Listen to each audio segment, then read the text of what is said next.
This song we'll be using two different chord shapes. One of those shapes are based off of the minor bar chord, and one of those shapes are based off of the major bar chord. We will start by forming our first chord, which is a minor chord, with the root on E.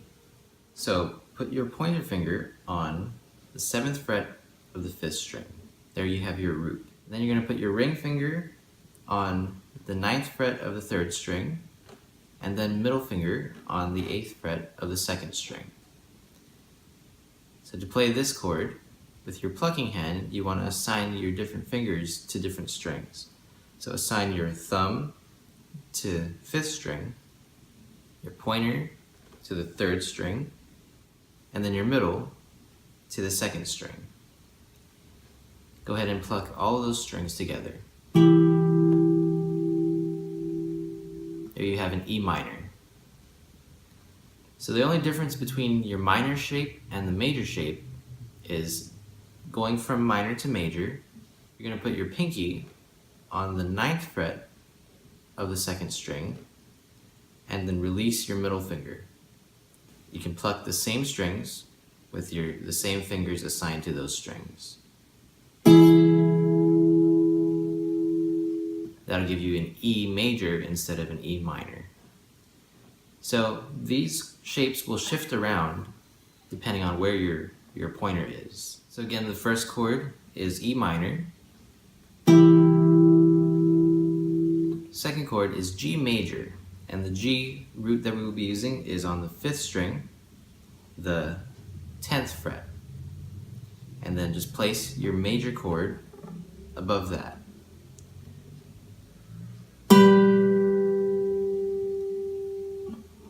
Third chord is a D major, so same shape, just starting with your pointer on the 5th fret of the 5th string instead.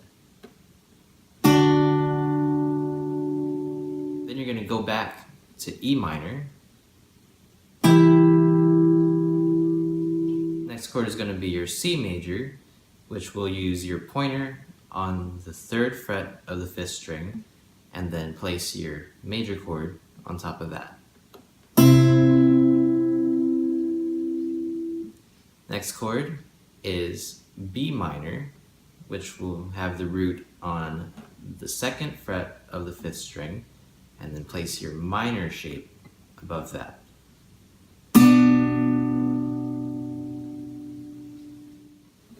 And then you're going to go back to D major, and back to E minor. Now let's go ahead and play these chords in sequence, and you want to hold each of these chords for 2 beats and then switch to the next one. So I'll start off with a slow demonstration that you can play along to, and then I'll do a faster one right after that.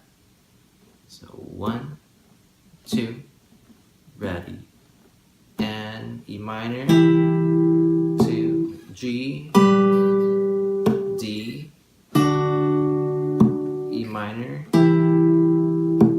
C, B minor, D, E minor. So you can go as slow as you need to, and then just speed it up as you get comfortable with those switches. Now I'll demonstrate a faster version of that. 1, 2, ready, and E minor, G, D, E minor, C, B minor, D, and E minor. This song uses a syncopated rhythm, which gets kind of complex. And the best way to get this rhythm into your system is by clapping and understanding where all these beats are hitting. The rhythm uses a 16th note count, and we will be hitting on different spots of those 16th notes. So 16th notes are 1 E and a, 2 E and a, 3 E and a, 4 E and a.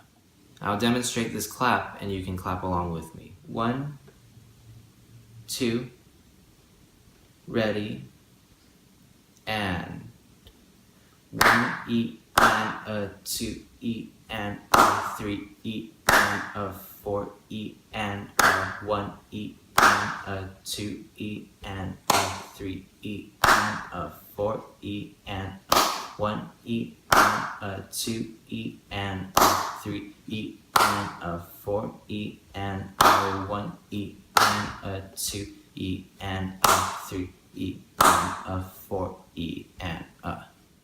You can go ahead and rewind to that clap if you need to focus on it a little bit more. A good thing to notice about this rhythm is that during that first beat, you hit on 1 and the and of 1. Everything after that will hit on the and the and of the next beat. Now let's try that rhythm a little bit faster. Ready? And 1 and 2 and a 3 and 4 and a 1 and 2 and a 3 and 4 and a 1 and 2 and a 3 and 4 and a 1 and 2 and a 3 and 4 and a. You can go ahead and practice that rhythm until you get the hang of it. And then now let's put our chord progression to this rhythm. So during the first chord, your E minor chord, you're going to hit it on 1 and the and of 1. And you'll use your thumb on 1 and your pointer and middle on the and of 1. So together, that'll be 1, 2, ready, and 1 and. Then you're going to add a slap on beat 2 by dropping your fingers down to where they're assigned. So your thumb will hit the 5th string, your pointer will hit the 3rd string, and your middle will hit the 2nd string. Like that. So 1 and 2. Every other chord after that will use all of your plucking fingers. So let's do that on G. And that'll hit on the of 2 and the and of 3. So 1, 2, and a 3 E and. And again, you're going to have a slap on beat 4. So 1, 2 E and a 3 E and 4. So those two chords together will sound like this. 1, 2, ready, and 1 and 2 E and a 3 E and 4 E and. And everything after that will hit on the of each beat and the and of the next beat. So if you follow that chord progression we did earlier, it'll sound like this. 1, 2, ready, and 1 and 2 and a 3 E and a 4 E and a 1 E and a 2 E and a 3 E and a 4 E and a 1 E and a 2 E and a 3 E and a 4 and a 1 E and a 2 E and a 3 E and a 4 E and a. So start as slow as you need to and pick up the speed as you get used to the switches in this song. I'll demonstrate what it sounds like in real time. 1, 2, ready, and 1 and